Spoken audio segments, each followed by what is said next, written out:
பலவீனமான நியாயப்பிரமாணம். எப்படி பாத்தீங்களா? எப்படி இருக்கா?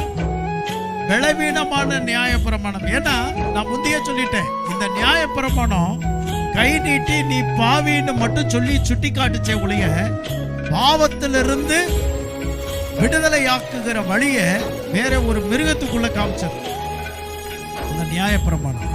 ஆனா கிருபையின் பிரமாணமோ அப்படி அல்ல.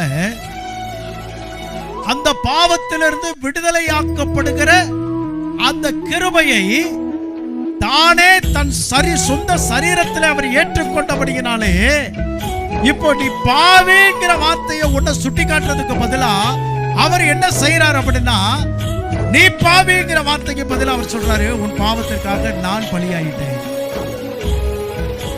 அப்போ இந்த இடத்துல அவர் பாவமானார்.